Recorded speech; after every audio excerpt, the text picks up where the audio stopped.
Jangan dia begini. Ya itu cuma kita kemarin kan. Hari itu bisa kita di atas.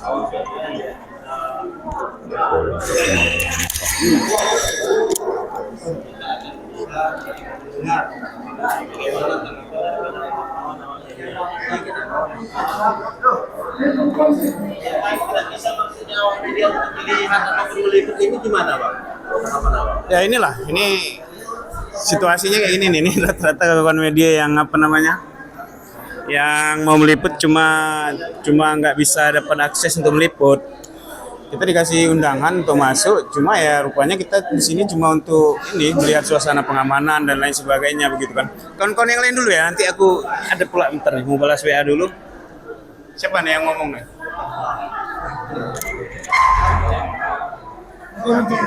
Gimana menurut Pak? Menurut kita kan kita percuma kita termasuk dapat undangan. Nah, tapi kita dibatasi. Kita disuruh nonton live tapi jaringan tidak bagus. Kecewa ya dengan Kita merasa kecewa. Kawan-kawan yang lain gimana? Kecewa? Kecewa kali ini. Gimana harapan kawan-kawan ini? Tidak bisa masuknya untuk meliput. Inilah Debat umum ini. kendalanya ini. Ini yang di rumah banyak yang nonton dari YouTube nih. Katanya YouTube-nya lagi nge-lag katanya. Bang Rodi mungkin ada yang bisa ditambahkan lagi? Ya, yang jelas saya sudah lebih dari 20 tahun berkarir di jurnalis. Sering sekali mengikuti model debat publik ini. Ini yang paling lucu nih, sistem ininya kan, sistem ininya. Wartawan ini jadi nggak bisa sebenarnya kita sebut debat publik, tapi debat Tertutup ya? debat kandidat bersama para pendukungnya, penyelenggara, karena pers itu kan yang mewakili publik. Nah justru pers itu nggak dikasih akses untuk melakukan apa namanya liputan yang ini ya, mengambil gambar dan lain sebagainya. Dari RRI sendiri gimana nih? Saya juga merasa kecewa dengan tindakan atau apa yang sudah diberikan kepada media. Saat ini saya dari RRI merupakan lembaga negara, saya reporter. Harusnya saat ini dari media RRI ini kita bisa relay dan masyarakat untuk di luar Subul Salam bahkan bisa mengetahui bagaimana sebenarnya situasi debat saat ini. Namun karena keterbatasan yang diberikan kepada kami untuk meliput ini, saya pribadi kecewa. Ya jadi mungkin itulah ya, ini penyelenggara gimana tadi? Penyelenggara ya? Nah, kita nggak tahu nih di mana miss-nya nih, apakah penyelenggaranya nggak paham bagaimana kerja jurnalistik itu atau pengamanannya atau pihak siapa. Itu yang jelas ini sudah ada upaya untuk menghalangi kerja jurnalis itu. Kalau yang di dalam itu namanya IO, walaupun mereka disiaran live secara TV tapi itu event organizer. Nah pers itu ya kita ini. Nah ketika sudah dihalangi, artinya sudah dikangkangi Undang-Undang Pers yang nomor 40 tahun 99 itu jelas itu ada pidana itu. Barang siapa menghalangi kerja jurnalistik akan dituntut dengan berapa tahun kurungan dan ada denda. Artinya ada pidana di situ ketika kita tidak dikasih akses untuk melakukan peliputan. Nah ini kan untuk kepentingan publik sebenarnya debat ini. Bagaimana publik bisa terlibat ketika pers yang mewakili publik itu sebagai pilar keempat demokrasi sebutannya itu tidak diberi akses. Jadi perlu banyak belajar. Kita nggak tahu apakah ini dari penyelenggara atau dari siapa yang kemudian punya ide konyol numpuin wartawan di sudut sana kemudian ngasih tontonan videotron. Kalau begitu kita mending liputan di rumah kan. Itu apa kita datang kemari dan dikasih izin untuk masuk, sama saja. Nah, yang jelas itu. Biasanya Bang kita meliputkan ini di gedung DPR ini ada ruangan balkon. Nah, di sana pun nggak gitu ya diperkenankan masuk. Ya, di sana ada. Tadi saya coba nanya gitu kan sama kawan ya, alasannya untuk steril. Kita nggak tahu steril wartawan ini maksudnya gimana gitu.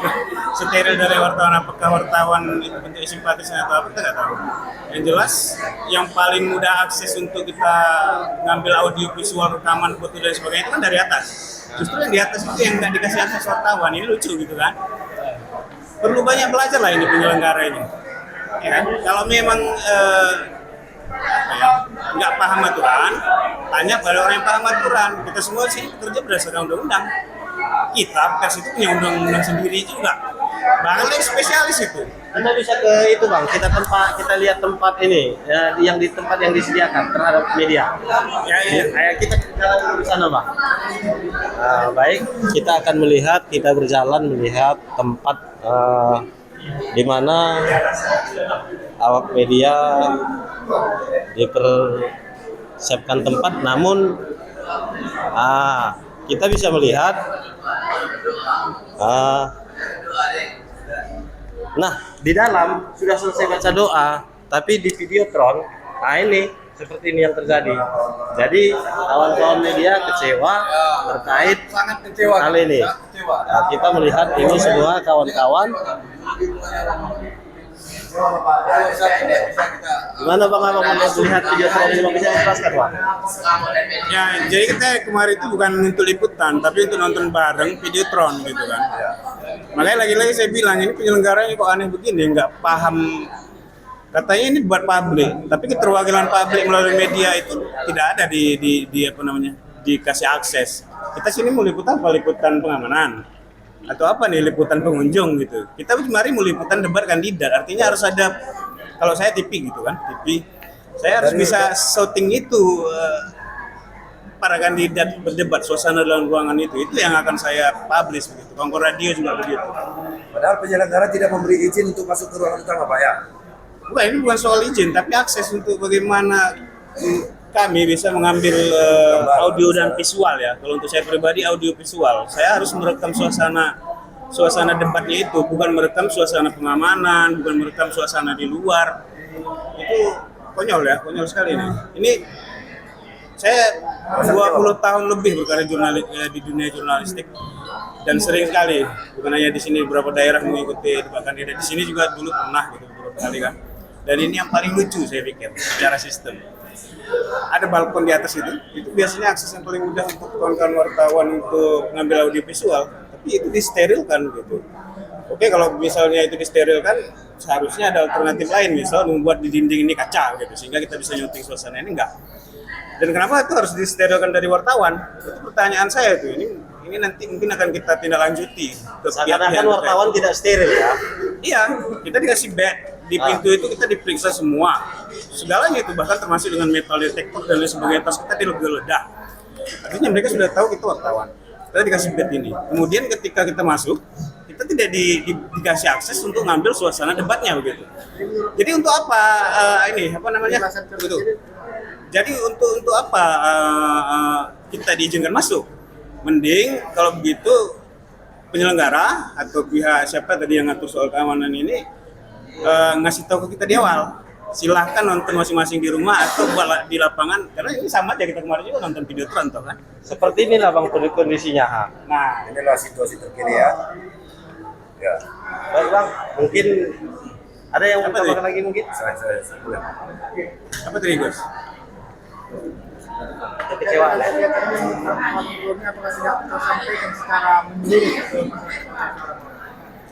Ya namanya ini acaranya kan debat publik, seharusnya ada keterlibatan publik melalui media itu, karena sudah masyarakat tidak bisa diizinkan masuk. Media yang kalau dalam demokrasi ini namanya, kita disebutkan pilar keempat demokrasi, artinya mewakili publik begitu kan, yang menyuarakan publik, yang menjadi mata telinga publik, artinya harusnya itu dibuka lebih luas begitu. Kalau yang sekarang ini bukan debat publik, ini debat para kandidat bersama tim pendukung, panelis, dan presenter. Itu bukan debat publik, karena nggak ada publik di dalam itu. Itu semua orang-orang yang berkepentingan dalam pilkada ini, partai dan lain sebagainya kan. Selaku media di sini juga mau menonton lagi. Iya, konyol nih. Kita nih kemarin disuruh nonton bareng. Baik bang, terima kasih bang. Oke. Ya, saya